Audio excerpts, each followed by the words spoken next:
endeavor to introduce national competition law by 2015, and this is to ensure a level playing field and to foster a culture of fair business competition for enhanced regional economic performance in the long run. Progress of CPL implementation in the ASEAN member states has been positive. There are comprehensive competition laws and competition authorities in place in Indonesia, Singapore, Thailand, and Vietnam. Malaysia's Competition Law and Competition Authority have started operating in 2012. Brunei, Cambodia, Laos, Myanmar are currently drafting a competition law. The Philippines established a competition authority to begin implementing competition-related laws using a sectoral approach. A draft competition law establishing an office for competition is for legislation. And to discuss about these various laws that need to be amended, we have on the show right now international law expert Attorney Jeremy Gatdula. Attorney Gatdula is also the Secretary of the University of Asia in the Pacific School of Law and Governance, where he's also a lecturer. He's an opinions columnist for Business World and is a member of the Philippine Council on Foreign Relations. Welcome back to the program, sir. Thank you for having me. All right. And all right, sir, going now to the issue, do we need to amend laws to comply with the ASEAN? In relation to competition? In relation to competition? No, not necessarily. The wording actually with regard to ASEAN, as far as competition law is concerned, is to endeavor to make such a competition law and policy by 2015. And to say to endeavor is not the same as having or must make a law by 2015. I've pointed this out in other fora and what have you, that as far as the Philippines is concerned, there should only be one deadline, and that is if it would comply with Philippine interest. And right now, when we look, the people like, that I work with, for example, and when we look at the competition policy environment that the Philippines has right now, the urgency for a competition law is not there vis-a-vis the need to examine such provisions of law better. In our conversation earlier, we were talking about the competitiveness things with regard to the Philippines.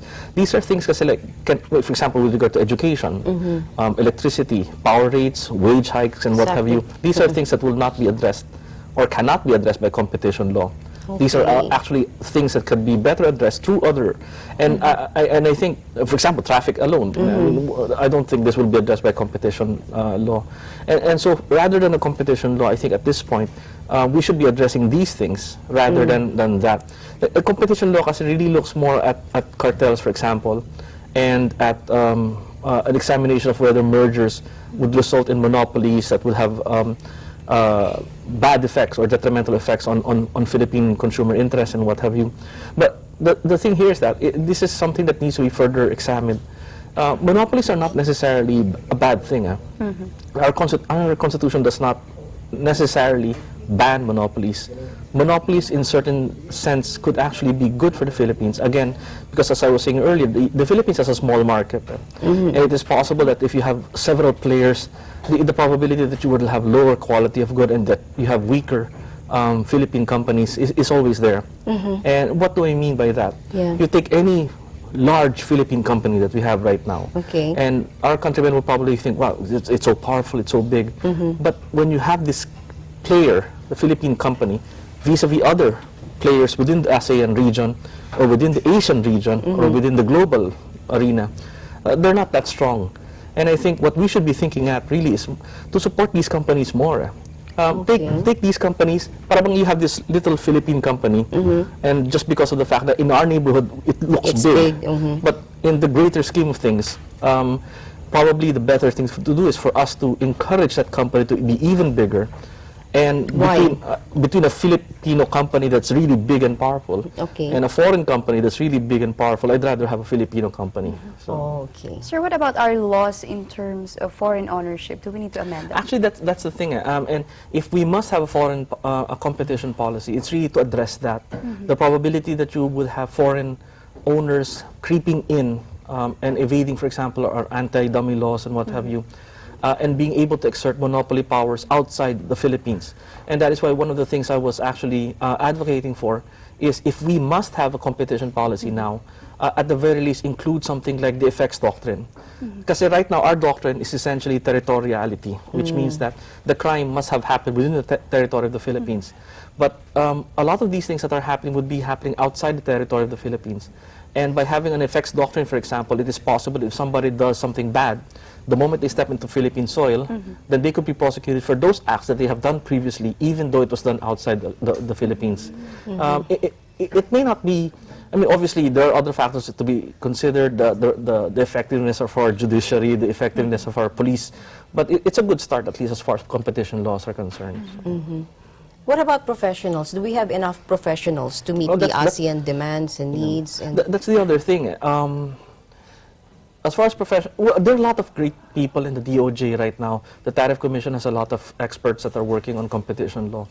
But there needs still to be a lot of upgrade, particularly pagdating to, for example, the judiciary, the courts, which will be handling a future competition law or implement a future competition law if it ever comes into place. Then you need the lawyers to be able to, the lawyers either in the companies, the private sector, to be able to give the proper advice to avoid infringing the law. But the other thing I've always wanted to point out is this. The Philippines is a little bit, it's not peculiar, but it's different. A lot of our competition laws are actually based from a Western model. okay. And you look at Europe, you look at the US, obviously every country would have its fair share of elite families wherein the business and politics are mixed, but not in the scale that the Philippines has, Yes. wherein it's the same people both in politics and business. So sometimes you have to wonder, what is the point of having a competition policy authority when the people who are being judged are from the same families who are judging? And so that's one area that we have to, again, Work out. examine. Okay. Sir, is our legal system ready for integration? Good question. Because of what we talked about earlier, that the focus really is in our neighborhood lang, essentially in parochial. If we could encourage our countrymen, and including the legal profession as well, to look out into ASEAN and treat it as if it is part of the neighborhood. I'm not saying we invade ASEAN. I'm just saying it's part of our neighborhood. The interesting thing here is that when you look at the other the other schools that give legal education, the other law schools, they have been interested in providing a more global outlook for their law students. But the thing here is that they were looking at it from a really global outlook. They were looking at it from the World Bank perspective or the International Court of Justice or United Nations perspective. But these are organizations that are found either in Geneva, The Hague, New York, Washington, whereas here, an ASEAN is an incredibly rich area for our legal professionals to be able to actually thrive on their own, in their particular practice, at the same time to be able to help their country very much. Because as we were talking about earlier, ASEAN essentially comprises almost, wag na lang ASEAN, yung APEC na lang, constitutes around 80% of our trade. And a lot of our lawyers are not necessarily familiar with how APEC runs. There you go. And so well, that's what we try to do. Sorry if I'm plugging, but that's what we try to do sa University of Asia and the Pacific. First of all, because our name is University of Asia and the Pacific, so we would like to encourage our lawyers to be able to be familiar with what Malaysia is doing, what Singapore is doing. I don't see the point of training somebody to be a European lawyer when you have such a rich background here in our neighborhood that we could look at. Okay. So come ASEAN economic integration, so we have this, there is going to be a law, like for example, extradition treaty within the ASEAN member states. Is that what you're saying? Not in the way it's drafted now.